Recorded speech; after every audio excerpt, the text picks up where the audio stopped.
What's poppin' YouTube? Leighton here. Today we're going to be reacting to Storybooth animated stories in real life. Stories in animated. So first one we're going to be reacting to is Police Arrested Me for Teen Drinking. What? Ever since I was little, I would watch shows like Cops and watch all the different types of people get picked up by the police and taken to jail. I had always been so set that I would never want to end up like that I even set my goals and career paths on law enforcement and becoming someone to help and not be in jail. March 3rd, I decided that I would drink because of how terrible that my day was and how I wanted to hang out with my friend before he left for college and I was alone once again. We went to a movie and then went to a store, and next thing you knew, we were at a park. We sat there for a couple minutes, played soccer for a little while, and down went an entire bottle of vodka and an entire bottle of wine. It started to rain, so we both ended up running into the back seat of my car and sitting there talking for a couple hours. We were so drunk, we totally forgot that it was midnight and we both had to be home soon. We both ended up passing out, and next thing I knew, when I woke up, there were so many cop cars surrounding us. An officer walked up to me and asked me my name, and I gave him my license, and I thought everything would be okay. I don't really remember much after that. I do know that I ended up in the backseat of a cop car. We drove about 20 minutes out to a station. They filed paperwork. They gave me 3 phone calls. I used the first one to call my mom, and she didn't answer. I used the second to call my grandparents, and they answered, which ended up in them calling my mom and her yelling at me. I sat there waiting, and finally they took me to the back where they took my blood and made me pee in a cup. I have scars on my legs and my arms from self-harm, so I was put into the special side of the jail, where you have to wear a green padded dress, and it's Velcro, so you can't hurt yourself. I was only in there for a day and a half, but felt like I was in there for 4 years. Finally, I was allowed to leave. I didn't know what to do, and I didn't know how to feel. My mom came and picked me up, $271 for my bail. They took in my car, and I had to go pick up my car, $180. I went to counseling right after that and went to the doctors and had to get on antidepressants because the thought of sleeping and being there again made me scared. About 5 months have gone by, and the thought of being in jail still haunts me. I don't ever want to be back there again. I'm afraid to drive. I've pushed so many people away because I'm afraid that something bad will end up happening and I'll be back in that situation. Now I know what to avoid and what will happen. Okay. Never drink, okay guys? Even when you're older, never drink, otherwise that will happen to you.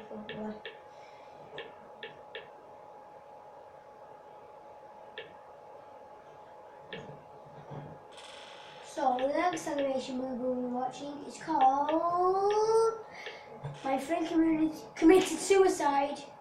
Usually we cast about story of something. On the first day of kindergarten, I was crying my eyes out after class. My mom had overlooked informing me that after school she wouldn't be picking me up, I'd be going to daycare. But when she wasn't there, I was a 5-year-old puddle of tears. That is, until a bright little girl cheered me up by asking me about myself. That girl's name was Sarah, and for 15 years, she was my best friend in the entire world.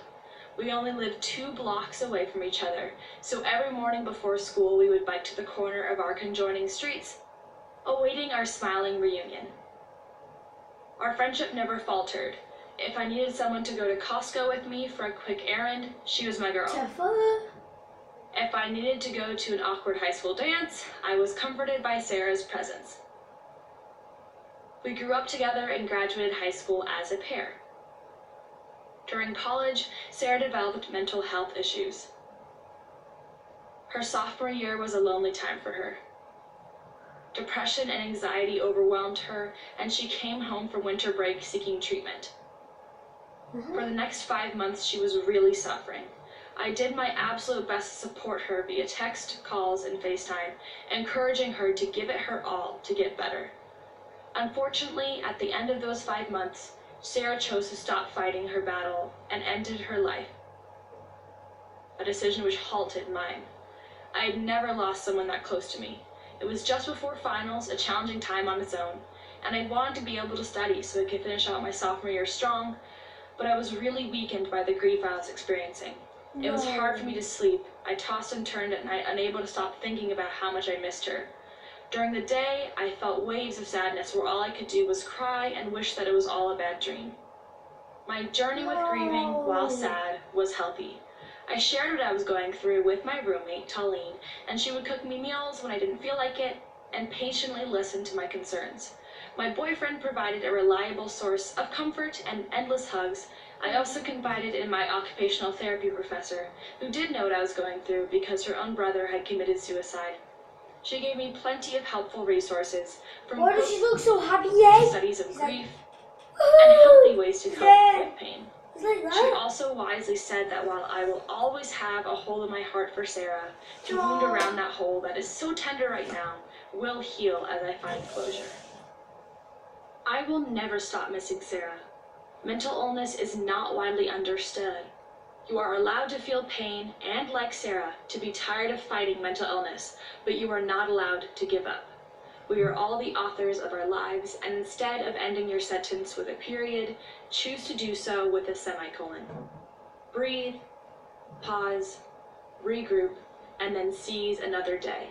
You've gotten through every day before this, and you will get through the next. Okay. If you're sorry. Okay. That's mine. The next one we're going to be reacting to is called I Was Friend-Zoned. Let's go. And I don't know what that means.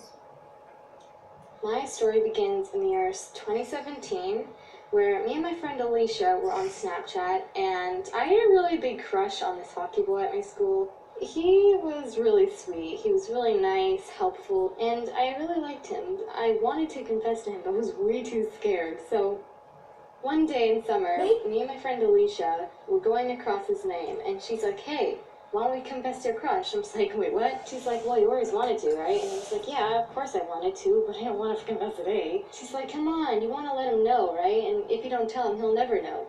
And I was like, you know what? Okay, let's do it.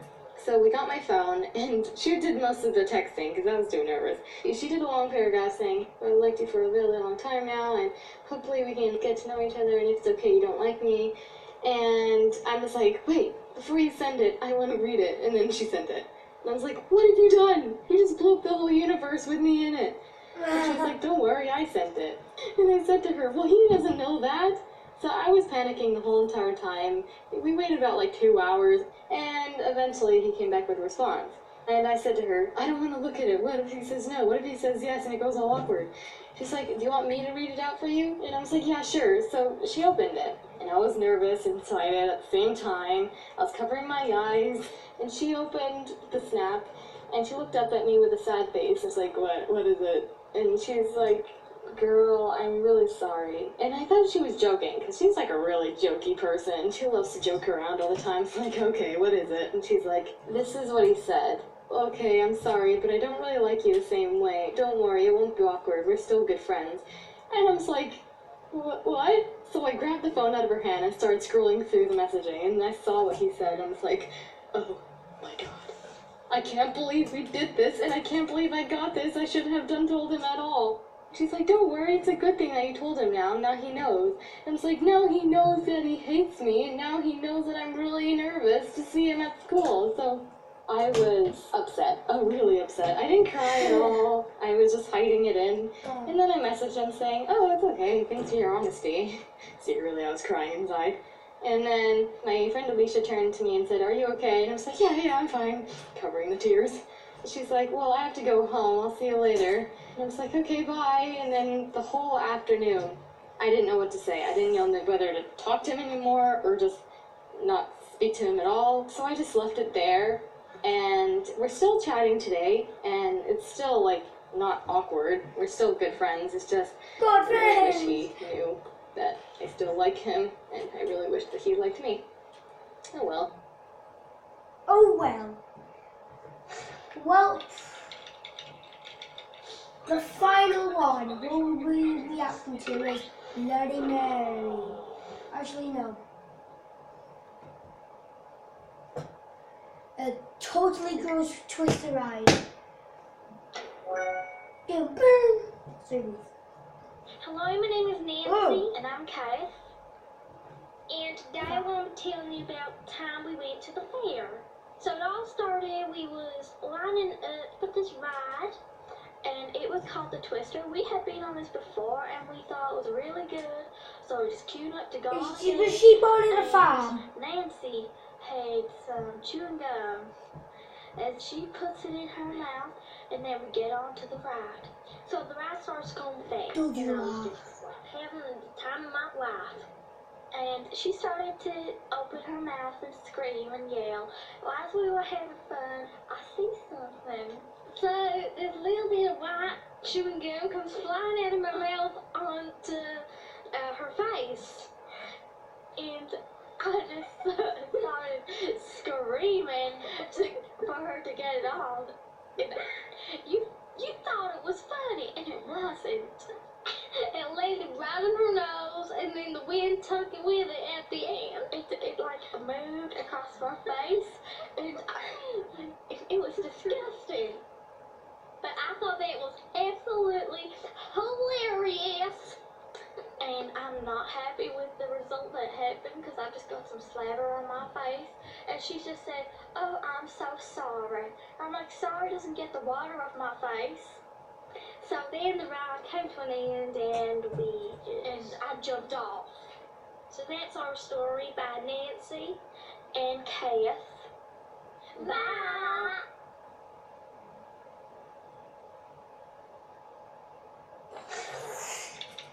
Say what now? What?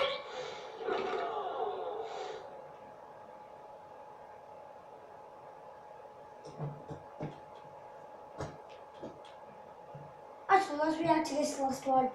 So it might look different.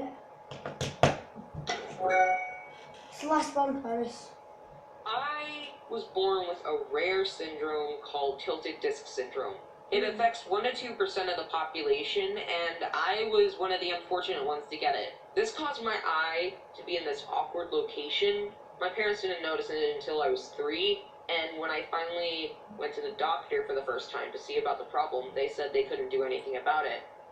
So for most of my childhood, I had to live with this appearance. This caused a lot of bullying, and a lot of kids to call me ugly, and a lot of kids thought I was blind. I didn't trust anyone except a few friends who I had who didn't care about how I looked. Around this time, there was a new book that came out called Wonder, so I finally decided to read it. And this gave me a lot of inspiration to stand up, because even though I was born with this weird syndrome, I knew I was still beautiful. Anyway. It's just the other kids were too blind to see it. Oh. I got through my elementary school years, and I finally got the treatment I needed, so then I could have a normal appearance. Though there were a lot of side effects. I did get sick, and I got a lot of headaches, but that was only for a few months, and then finally I was good. But they had to plant these metal implants so that my eye could be adjusted, and that caused some weird facial expressions. So whenever I grinned, it would look really weird. And whenever I was looking over at someone, my eyes would be really wide open. A lot of kids started to call me the devil, and it was really, really sad. This caused a lot of depression in me. Though I thought of what the Wonder Kid, Augie, would do, and I realized that, who cares? You be you. You're amazing. I just went with that throughout my middle school years. I'm a freshman in high school now. And I don't care how I look. I don't care if I have a weird facial expression. I don't care if I once was a freak. I just be myself. And that is what gets you through life. So to all those people who are being bullied out there for their looks, just remember, you are beautiful on the inside, and that's all that matters. Okay. That was the last one, guys. I'm gonna go back and forth now for a bit. And you're not gonna get to watch. Okay, guys. Sorry.